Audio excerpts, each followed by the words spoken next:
Karena itu saya diskusi kemarin dengan dekan Fakultas Ekonomi. Ekonomi itu mau kita buat mata kuliah universitas. Orang biologi ini orang ngerti bisnis, dia nggak tahu mau bisniskan biologi. Jadi perlu ekonomi itu dikuasai oleh semua orang. Makanya saya bilang nanti mata kuliah ekonomi. Jadi mengerti perspektif saya belajar kimia dari kacamata kesejahteraan rakyat apa? Coba saya kutip sekarang Undang-Undang Dasar.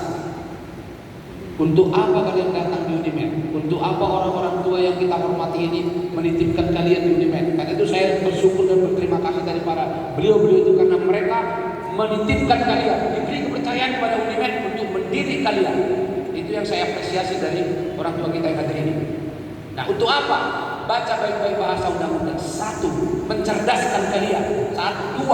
Mensejahterakan kalian. Jadi kalau kalian tidak sejahtera, tidak ada gunanya kuliah. 3. Kalian bisa bergaul di level internasional, level global. Cuma 3 itu yang ditulis di Undang-Undang Dasar. Sekarang orang tidak mengerti konsep perspektif bisnis.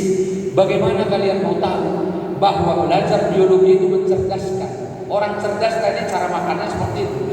Dari mana kalian teknik tahu bahwa teknik informatika, teknik komputer itu mencerdaskan, sementara kalian tidak mengerti membisniskannya? Itu sebabnya saya bilang nomor 2 bisnis, yang ketiga demografi. Jadi jangan pernah nggak mengerti struktur penduduk. Struktur penduduk akan mengakibatkan pernikahan berubah.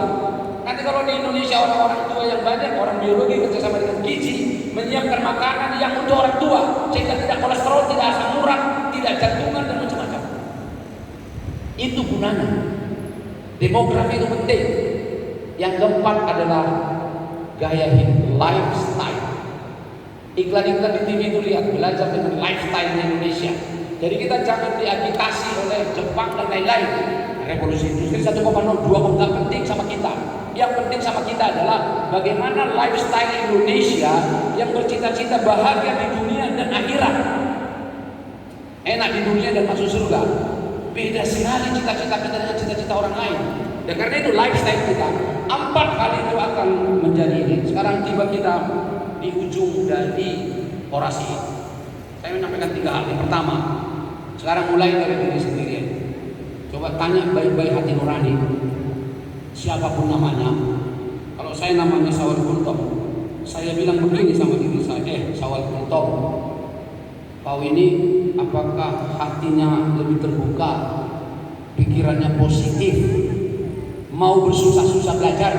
Begitu saya pada diri saya.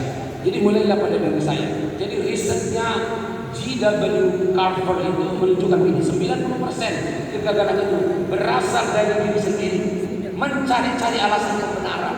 Itu suka sekali orang-orang gagal itu begitu, dicarinya alasan-alasan pembenarannya. Karena itu menjadi kata kunci tadi itu adalah a lifelong learning, triple L. Jadi bagaimana menjadi pembelajar sepanjang hayat itu jauh lebih penting. Jadi bukan kuliah yang penting sekarang, toh kalian sudah tamat. Tapi apa yang mau dimulai? Sudah selesai urusan, belum? Karena kalian belum bekerja. Supaya bisa bekerja, jadilah pembelajar sepanjang hayat. Seorang filsuf dari Afrika mengatakan, a lifelong learner is a lifelong winner. Dialah pemenang. Dialah sang pemenang zaman itu. Dialah yang bisa menembus tanda-tanda zaman itu. Pembelajar yang sepanjang hayat. Itu yang pertama. Pesan saya. Kenapa?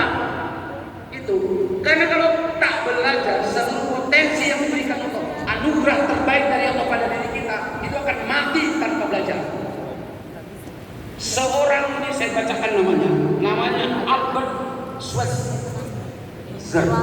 Bukan Arnold Schwarzenegger itu, bukan. Dia kata begini, tragedi yang paling memilukan dalam hidup manusia bukan kematian fisik, tetapi kematian kreativitas. Itulah tragedi paling memilukan. Mati kreativitasnya, mati rasa menolong, rasa bersedekah, membantu orang lain. Mati itulah namanya orangnya hidup tapi sudah mati. Itu tragedi yang paling memilukan. Karena itu hanya bisa diperbaiki dengan belajar. Yang kedua pesan saya sebelum yang terakhir, literasi. Saya ulang, literasi. Belajar bahasa Inggris dari sekarang. Mulai lagi, nggak ada masalah. Di bawah 40 orang bisa belajar bahasa Inggris lagi.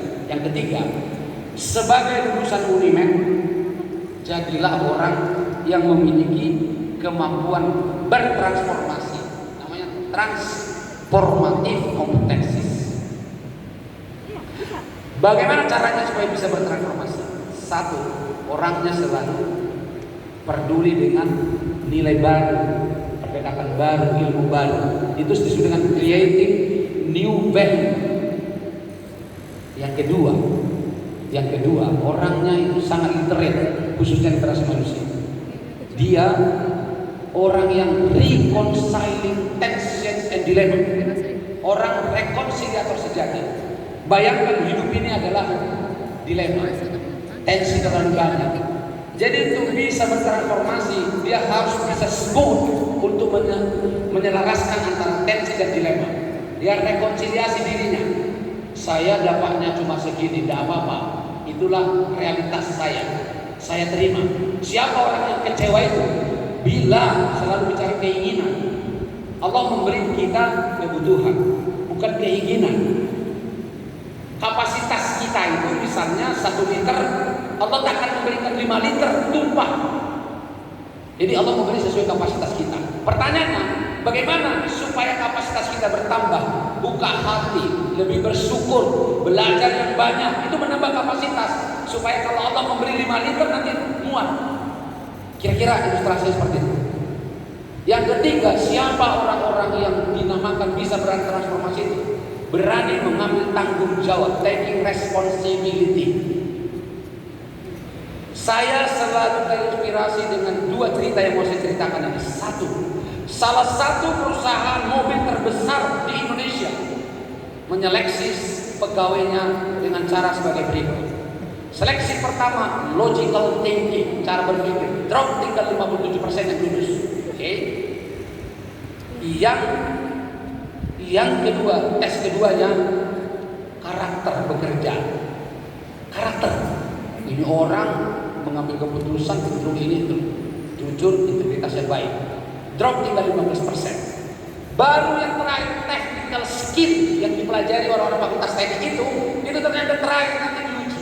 Apakah Anda punya kemampuan technical skill, bongkar mesin segala macam, itu nanti terakhir. Tinggal 3%. Saya terinspirasi dengan itu. Betapa mereka peduli soal karakter. Itu makanya Universitas Gabungan ini karakter building university. Oke, satu, inspirasi pertama. Inspirasi yang kedua, saya selalu terkesan dengan 457 CEO terbaik Amerika yang pernah dikumpulkan tahun 2002. Bayangkan 21 tahun yang lalu riset mereka masih relevan dengan kekinian Indonesia. 457 pemimpin perusahaan terbaik disuruh mengidentifikasi 20 kompetensi yang dibutuhkan untuk menjadi orang sukses. Sukses dalam materi, dalam berkeluarga, dalam pekerjaan. 20 kompetensi.